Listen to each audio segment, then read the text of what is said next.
En este video eh, voy a realizar el análisis del flujo de potencia entre la fuente BI, que corresponde a el voltaje de salida de un inversor monofásico a frecuencia fundamental y en estado estable. Esta fuente BI va a transferir energía hacia la fuente BG, que es el voltaje de la red eléctrica, a través de un inductor de acoplamiento L.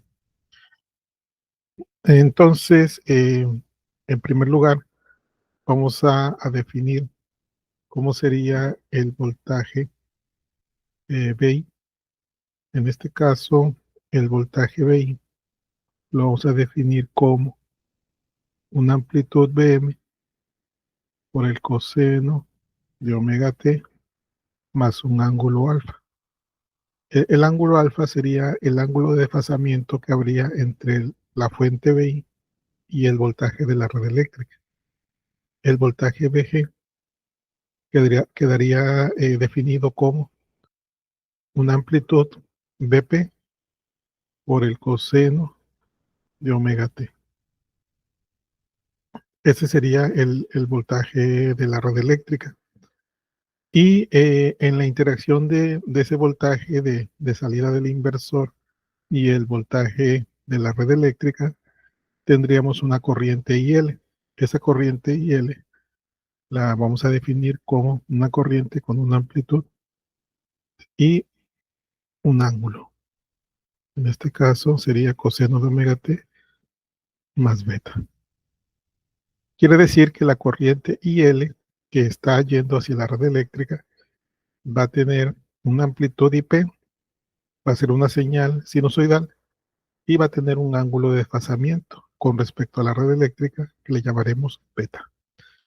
Y donde omega es la frecuencia angular y es igual a 2pi por f, y f es la frecuencia fundamental o la frecuencia del voltaje VG.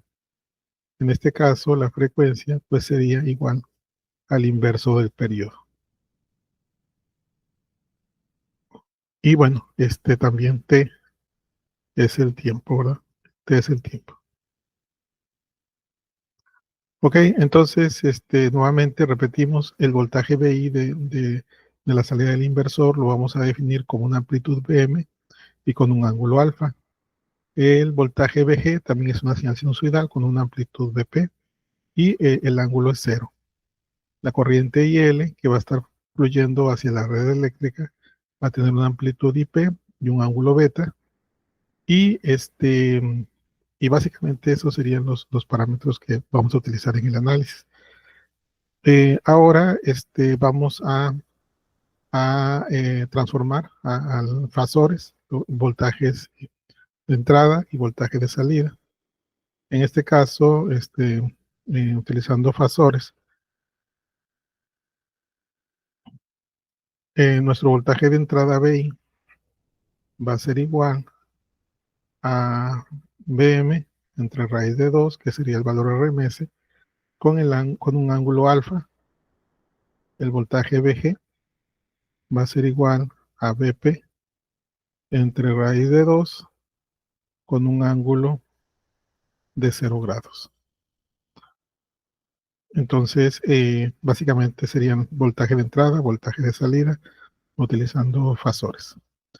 Y para hacer el análisis del circuito, vamos a utilizar el circuito transformado y vamos a utilizar la forma rectangular para poder hacer el análisis.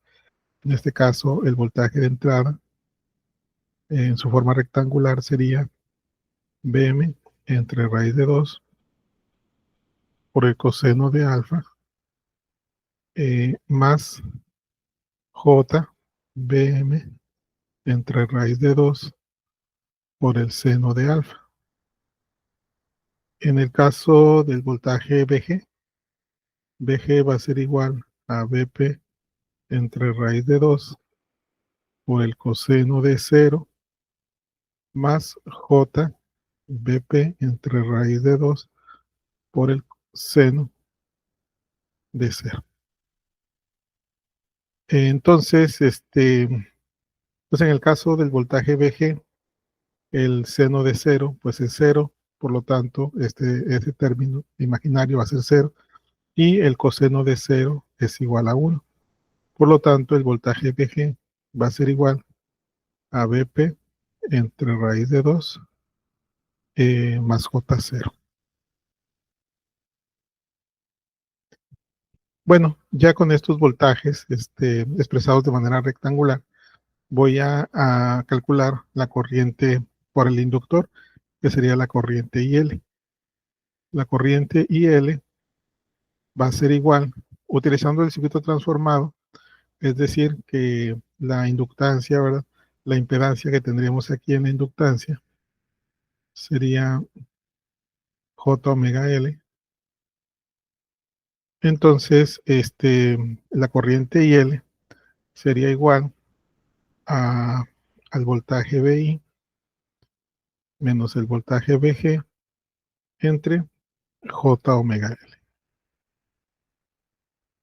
L. Como ya tenemos VI y VG, podemos poner el voltaje, la corriente IL como VI, que sería Vm entre raíz de 2 por el coseno de alfa más JVm entre raíz de 2 por el seno de alfa, que sería el voltaje VI, eso sería menos el voltaje VG, que es Vp entre raíz de 2. Y todo eso dividido entre J omega L.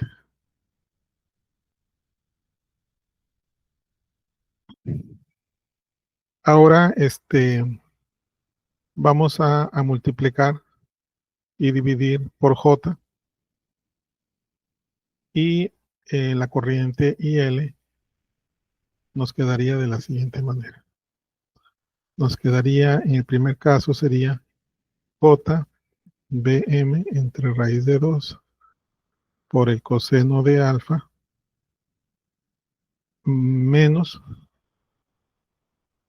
Pm entre raíz de 2 por el seno de alfa menos J Vp entre raíz de 2. Todo esto entre menos omega L. Y bueno, podríamos también poner la corriente IL ya como está, con la parte real y una parte imaginaria. En el caso de la parte real, quedaría Bm sobre raíz de 2 por el seno de alfa entre omega L, y la parte imaginaria sería menos J Bm sobre raíz de 2 coseno de alfa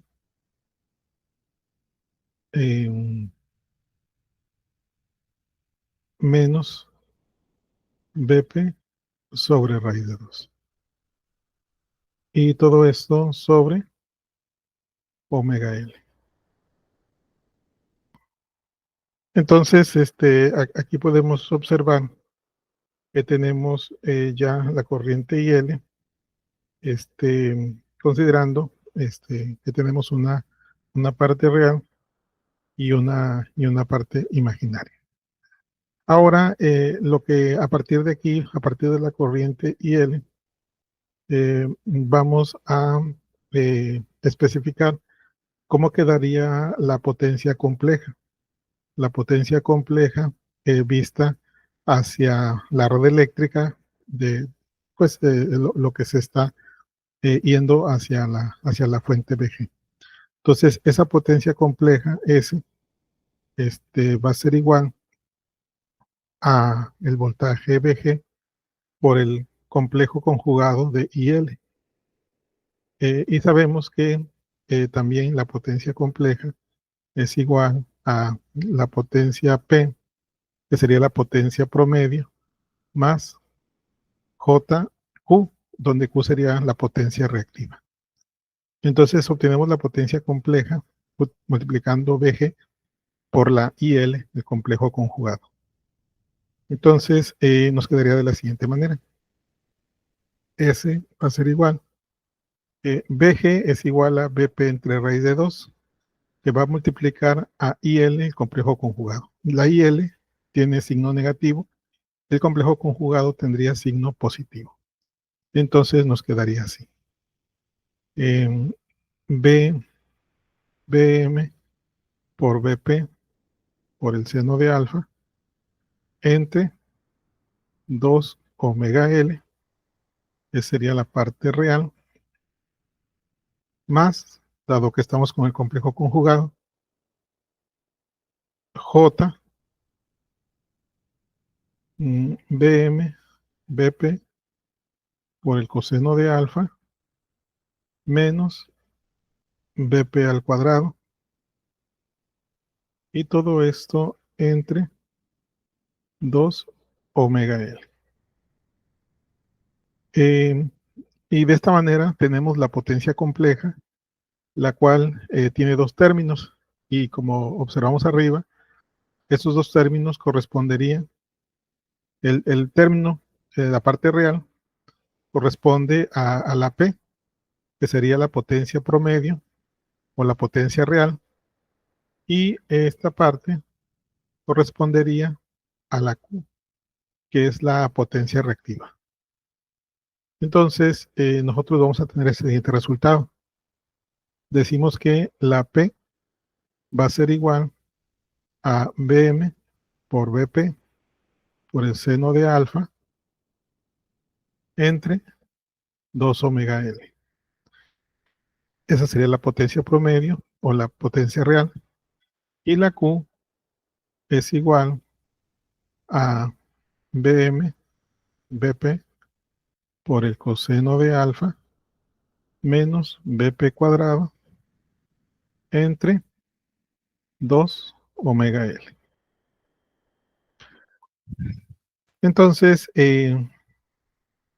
nosotros podemos observar que entre estas dos fuentes de tensión, que sería BI y BG, si nosotros consideramos BI como el voltaje de salida del inversor, y podemos tener estas dos potencias, ¿verdad? La potencia promedio y la potencia reactiva. Aquí observamos que la potencia promedio va a tener esta forma, y nosotros ubicamos aquí en la ecuación de la potencia promedio el valor de Bm, que es la amplitud del voltaje de salida del inversor, el Bp, que es la amplitud del voltaje de la red eléctrica, alfa, que es el desfasamiento entre el voltaje del inversor y el voltaje de la red eléctrica, omega, que es la frecuencia angular, y L, que es el inductor de acoplamiento. Entonces, observamos que podemos hacer, la P puede ser positiva, puede ser 0 y puede ser negativa. Por ejemplo, para que P se haga 0, lo podemos lograr haciendo que Bm sea igual a 0 o que alfa sea igual a 0. En ambos casos podemos lograr que la P sea igual a 0. Y considerando lógicamente un Bp constante, que sería la amplitud del voltaje de la red eléctrica. También la P puede ser positiva o puede ser negativa, y depende del valor del seno de alfa. Si el valor del seno de alfa, el resultado es positivo, la P va a ser positiva. Quiere decir que la potencia va a estar fluyendo de la fuente BI a la fuente BG. Y si el resultado del seno de alfa es negativo, entonces la P nos dará un valor negativo, y eso quiere decir que la potencia será fluyendo de la red eléctrica hacia el inversor, que en este caso está representado por la fuente BI. Entonces nosotros podemos tener P positiva, P negativa y 0. En el caso de la potencia reactiva, observamos que la potencia reactiva también depende de alfa y de Bm. Nosotros tenemos en el numerador una diferencia que sería Bm Bp coseno de alfa menos Bp cuadrada, y ese término que está en el numerador nos va a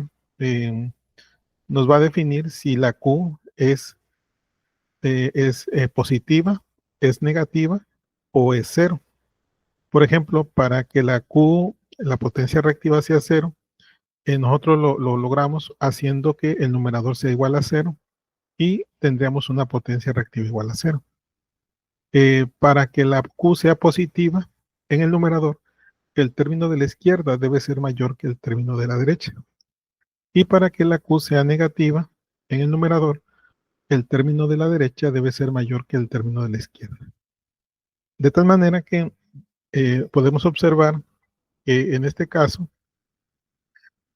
nosotros tenemos un inversor que, dependiendo de la capacidad de ese inversor, es decir, que pueda absorber potencia de la red eléctrica, ¿sí? Como es el caso de tener a la derecha alguna carga o un banco de baterías, la P puede ser pues negativa o positiva. Y en el caso de la potencia reactiva, también, ¿verdad? Tenemos esa oportunidad de manejar potencia reactiva, positiva, negativa o cero. También va a depender de lo que tengamos conectado en el bus de corriente directa al inversor, que en este caso sería pues un banco de capacitores. Pues eso es todo. Adiós.